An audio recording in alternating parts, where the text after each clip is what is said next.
আপনি কি জানেন ঢাকার ভিতরে এমন একটা জায়গা আছে যেখানে গেলে মনে হবে আপনি কাপ্তাই লেক অথবা টাঙ্গুর হাওরে ঘুরতে এসেছেন। এখানে বিকেলটা কাটাতে পারবেন নৌকায় ভেসে, আর দিনের শেষটা উপভোগ করতে পারবেন এক অসাধারণ সানসেট দিয়ে। And yes, this place is in Mirpur.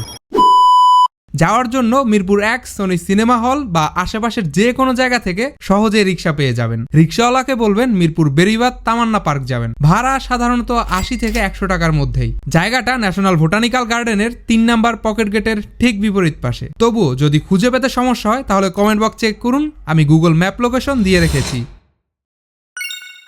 তো জায়গাটা এসেই আমরা প্রথমে একটু এইম টেস্ট করে নিলাম।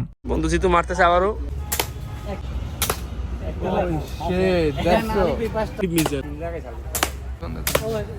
এরপর পাশের দোকান থেকে হালকা কিছু স্ন্যাক্স নিয়ে আমরা একটা নৌকা ভাড়া করে ফেললাম। এখানে ঘন্টা হিসেবে নৌকা ভাড়া করা যায়, তবে নৌকা ভাড়া নেওয়ার সময় অবশ্যই একটু দরদাম করে নেবেন। সাধারণত 200 থেকে 300 টাকার মধ্যেই 1 ঘন্টার জন্য নৌকা পাওয়া যায়। কতজন উঠছেন তার উপর নির্ভর করে, আর চাইলে ছাউনি দেওয়া নৌকাও নিতে পারেন, তবে সেক্ষেত্রে ভাড়া একটু বেশি হবে।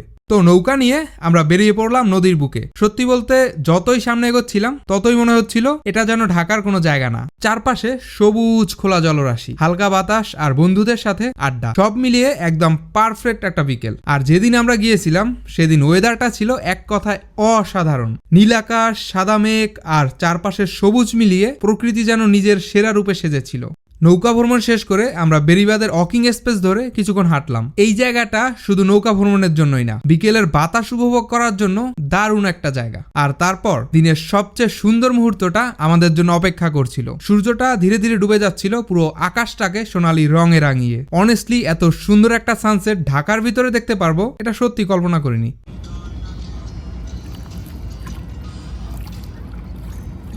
যদি বন্ধুদের সাথে শান্ত একটা বিকেল কাটাতে চান তাহলে জায়গাটা অবশ্যই আপনার লিস্টে রাখুন। আর বলুন কাকে নিয়ে এখানে আসতে চান, অবশ্যই কমেন্ট বক্সে তাকে মেনশন করে দিন।